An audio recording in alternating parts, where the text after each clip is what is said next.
Continuando con el programa, invitamos al doctor Mario Pablo Rodríguez Hurtado para la realización de la ponencia La investigación eficaz del delito. Agradeceremos puedan brindar un voto fuerte de aplausos para el doctor Mario Rodríguez Hurtado, por favor.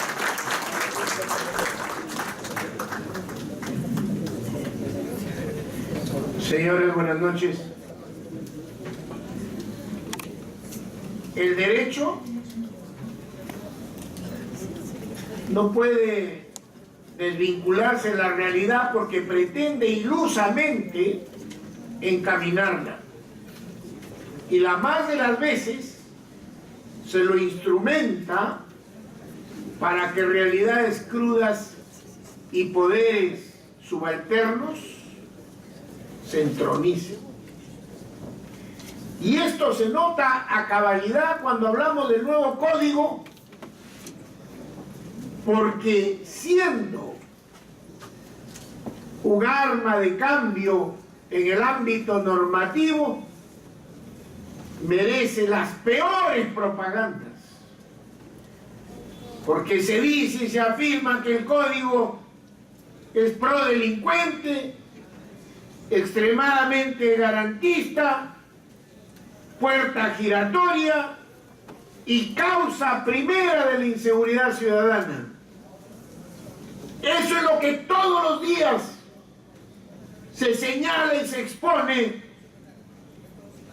por quienes no han entendido que este cambio normativo no es otra cosa que la respuesta al programa constitucional procesal penal y al estado de crisis del servicio de justicia penal, que en todas las encuestas apenas alcanza el 12 o 13% de aprobación de los encuestados.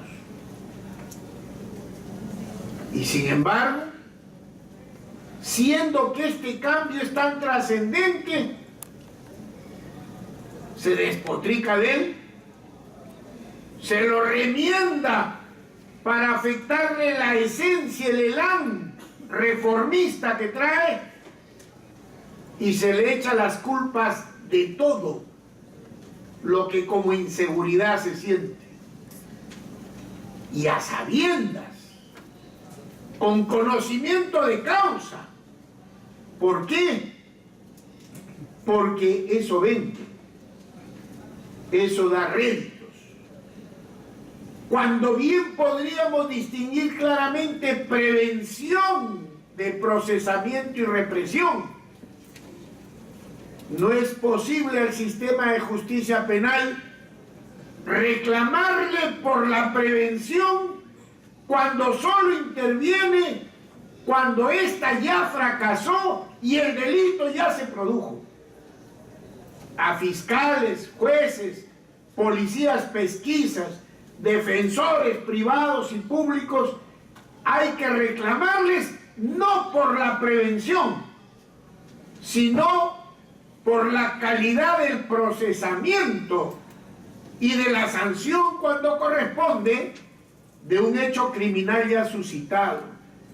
Pero en nuestro país ocurre al revés. A la justicia se le pide que evite lo que otros deben impedir como delito y se le cuestiona por eso, olvidando que su trabajo es totalmente distinto. Prevención no es lo mismo que procesamiento y sanción cuando corresponda. Al servicio de justicia penal, ahora regido por el nuevo código, hay que pedirle dos cosas.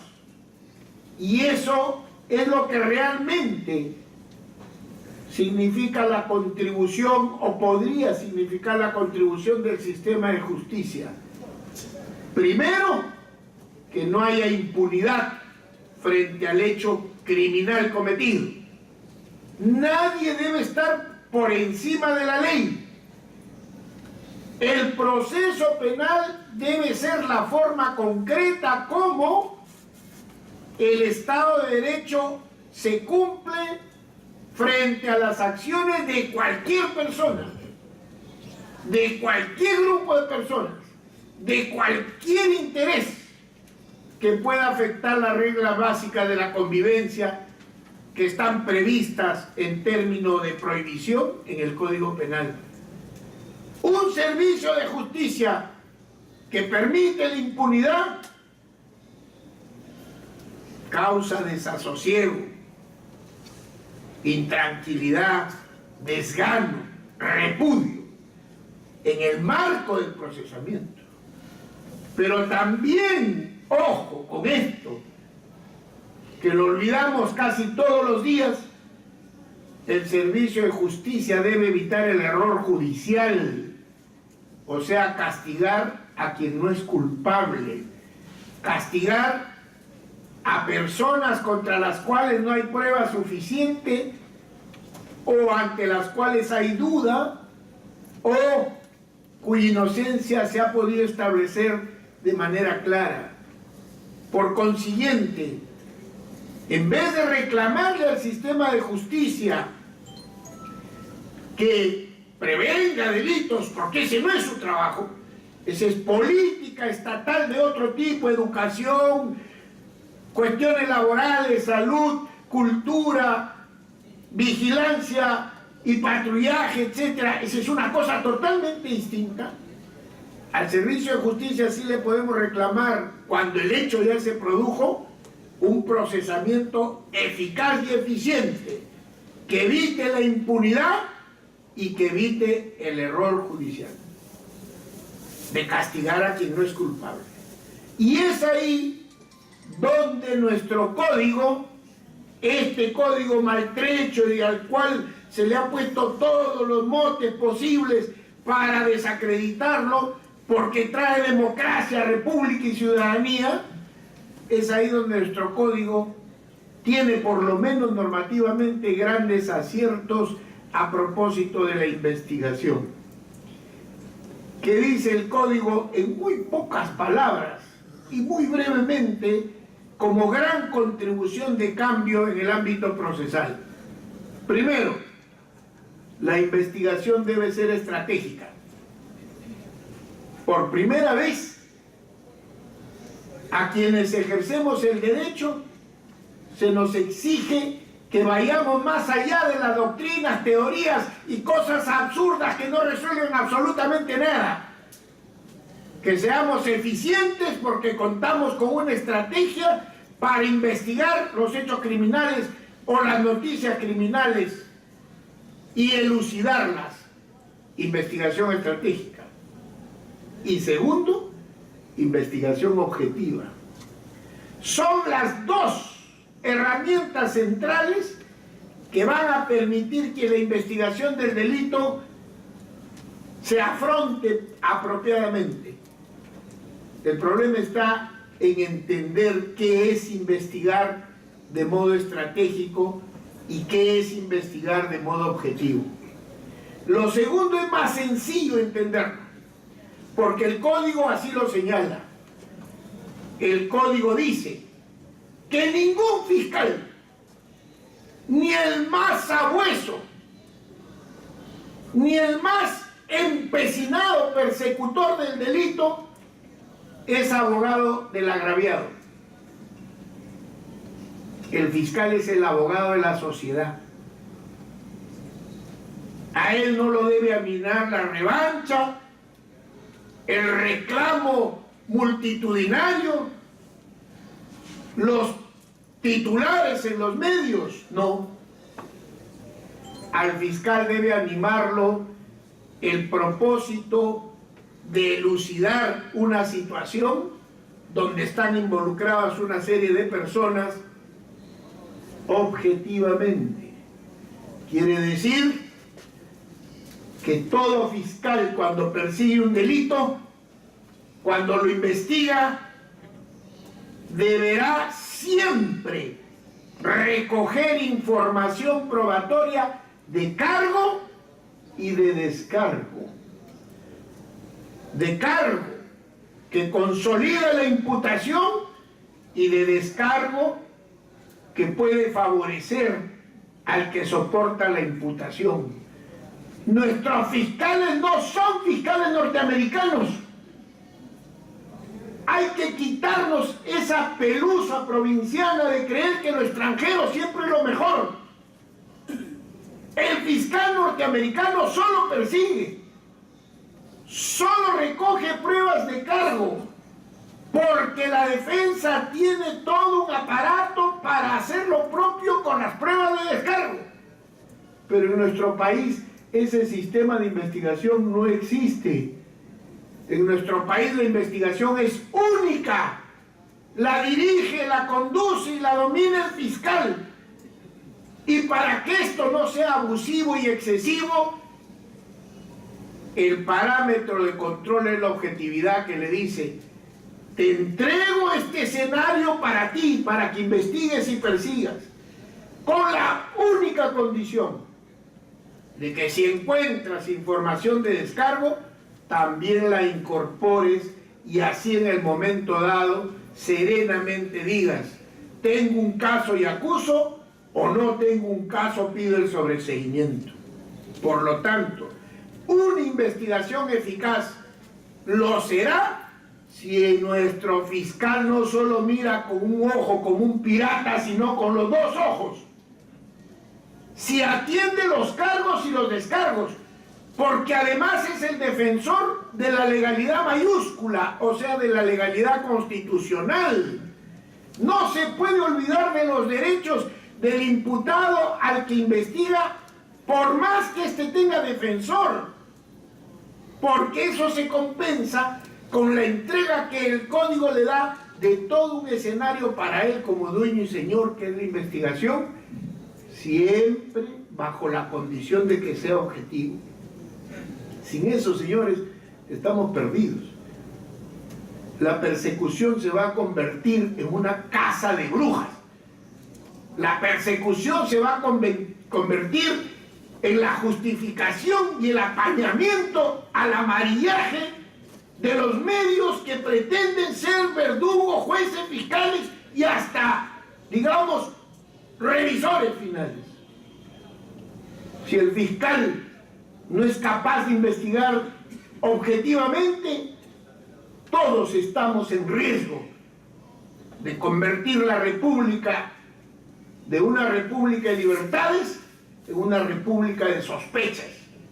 Por eso es que el código dice investigación objetiva, no solo investigación, sino objetiva, recogiendo cargos y descargos para que el fiscal en su momento tome la decisión serena de acusar o no. Eso se entiende sencillamente. Pero ¿qué es investigar de manera estratégica?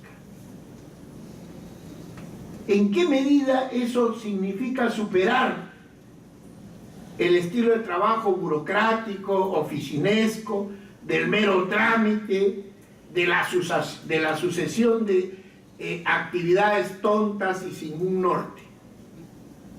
Eso requiere un análisis más profundo. La estrategia no es un conocimiento jurídico. La estrategia es el conocimiento de los conflictos. Y obviamente, cuando acaece un delito, surge un conflicto que hay que resolverlo desde la perspectiva del fiscal, recurriendo a ese saber de los conflictos que es la estrategia. ¿Y cómo podríamos resumir la estrategia de un fiscal? Porque el artículo 65.4 del Código dice: el fiscal es el responsable de elaborar para cada caso una estrategia, recurriendo a todos aquellos que cooperan y ayudan en ese trabajo, sobre todo con la policía. Pero ¿qué es una estrategia fiscal? Eso no se resuelve en el ámbito de lo jurídico, sino con el conocimiento de ese saber y ese arte propio de cualquier litigio. Y por eso decimos, y no tememos equivocarnos, cuando sostenemos que la estrategia fiscal se puede resumir en las siguientes palabras: líder, equipo, doctrina además de plan y calendario. 5 asuntos capitales que la estrategia nos enseña y que hay que aplicar al orden del trabajo fiscal para que sea eficaz y eficiente, evite la impunidad o evite el error judicial. Desde los primeros momentos, cuando hay la noticia criminal, líder, puede haber, tomando las enseñanzas de la estrategia que proceden del estudio de la guerra, puede haber un ejército sin general, sin conductor, sin jefe, sin un encabezado. Es imposible. Por eso decimos pues que la investigación preparatoria fiscal es el general, es el líder. El conductor no de él, porque tiene detrás un ejército, adjuntos, asistentes, policías, peritos, etc. No hay líder sin soldados. Por lo tanto, ese líder debe tener conocimientos y habilidades especiales para poder conducir un equipo de tarea. Por eso tanto se habla del despacho corporativo y del trabajo de equipo y todo lo demás, porque eso es propio de la estrategia. No hay estrategia sin líder, no hay estrategia sin equipo de trabajo, pero tampoco hay estrategia sin doctrina, sin conocimiento, que nos permitirá formular hipótesis sobre el asunto que confirmamos o descartamos conforme vayamos investigando. Doctrina. ¿Pero qué clase de doctrina? Derecho penal, material y derecho procesal penal. Y otros conocimientos no jurídicos como la criminalística u otras ciencias que auxilian al proceso. Es imposible que la estrategia del fiscal produzca algo eficaz y eficiente sin doctrina.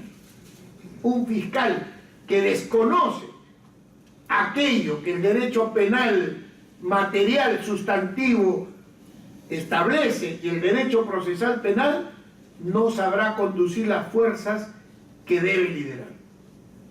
Pero eso no es todo. Luego tiene que dar otro paso: la formulación del plan. ¿Qué es lo que quiero acreditar? ¿Cómo hago para ir camino hacia ese posible juicio público y oral que es la etapa central de una causa? ¿Cuánta fuerza tendré para llegar a la etapa intermedia? ¿Qué ocurrirá durante mis pesquisas? ¿Qué lagunas de información debo llenar? Plan,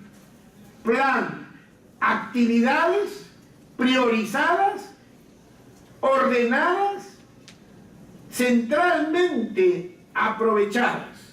Sin plan no se llega a ningún sitio, y para cada caso.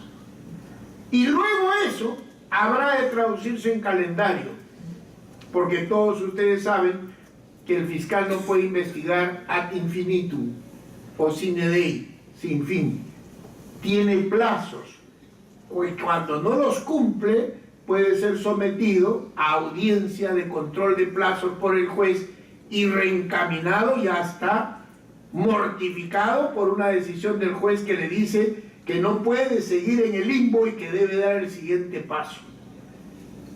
Este esquema es lo que caracteriza una estrategia fiscal como exige el artículo 65.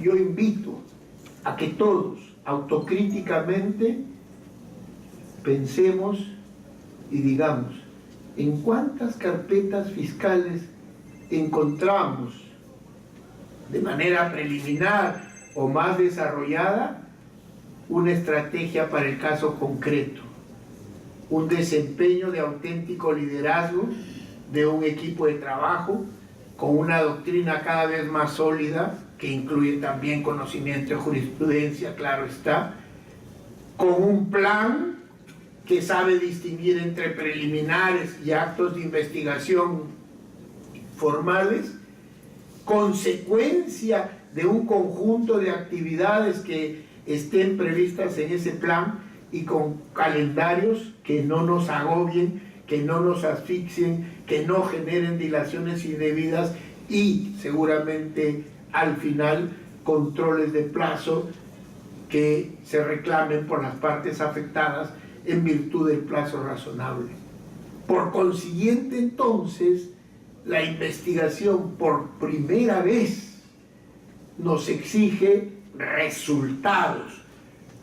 ¿El código garantizador? Sí. ¿El código es acusatorio? También. ¿Adhiere a los conceptos de república y democracia? Sin duda. Pero ¿pervivirá si no da resultados? ¿Si no es eficiente y eficaz? ¿No se ganará la antipatía del pueblo asusado por el amarillaje para culparlo de todas las desgracias habidas y por haber por el crecimiento del crimen si no hay eficacia y eficiencia? Y para que esa eficacia y eficiencia se encuentre, el obrero, el constructor del proceso es el fiscal, no el juez. El juez lo decide el caso. El fiscal es el que construye el caso. Por eso a él se le reclama un proceder estratégico y un proceder objetivo. Por eso se le entrega la etapa de la investigación a él como su director, ya que la investigación, señores, no es jurisdiccional. Y con la investigación no se puede fallar, condenar o absolver. Es un escenario propio para el fiscal y para la defensa. El escenario propio para el juez es el juicio, pero un fiscal que no fue estratega, un fiscal que no fue objetivo, ciertamente tropezará en el juicio y perderá la causa, porque no tendrá los elementos para que todo su esfuerzo se exprese en una condenación si es que ha habido acusación. Y en su reemplazo, los jueces tendrán, aunque sea con el dolor de su alma y así el cielo se caiga, porque el juez no es socio, ni primo, ni amigo, ni cruzado con los fiscales, sino es el agente suprapartes que atiende las dos pretensiones, la punitiva y la libertaria, para decidir en justicia e imparcialmente, porque no tiene pretensión, como el fiscal y la defensa sí. Y entonces, con esas reglas de eficacia y eficiencia, de objetividad y estrategia, el fiscal asegurará, cuando acusa, que las sentencias sean condenatorias, y cuando pide el sobreseimiento, que se acaben esas indagaciones que no han dado resultado porque no ha cuajado la hipótesis punitiva o la pretensión procesal. En ambos casos, el trabajo del fiscal estará bien servido. Pero ahora se nos reclama ese proceder estratégico: líder, equipo, doctrina, plan y calendario. ¿Cómo desarrollarlo en cada caso? Conociendo al adversario. ¿Cuántos fiscales conocen la realidad criminal del lugar donde trabajan? El mapa delictivo del lugar donde trabajan. La frecuencia criminal del lugar donde trabajan. La distinción entre criminales individuales no violentos, violentos, de crimen organizado, de corrupción, etc. ¿Cuánto se conoce del escenario donde se produce el conflicto y donde se aplica la estrategia? Una vez más, pues, se han cambiado las cosas para pasar del proceso penal como simple secuencia a un mecanismo de resolución de conflictos. Un constructor de eso es el fiscal. Sin investigación estratégica y objetiva no hay eficacia ni eficiencia. Y cuando no hay eficacia y eficiencia, se deslegitima el sistema y lo terminaremos arrumando como unos tantos esfuerzos más de reforma frustrados. Muy agradecido, señor.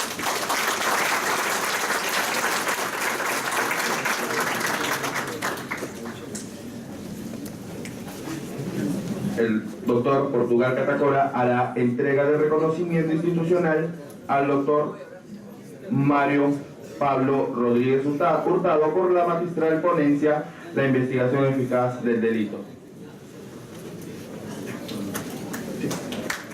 Para quien solicitamos fuertes aplausos, por favor, para el maestro Mario Pablo Rodríguez Hurtado.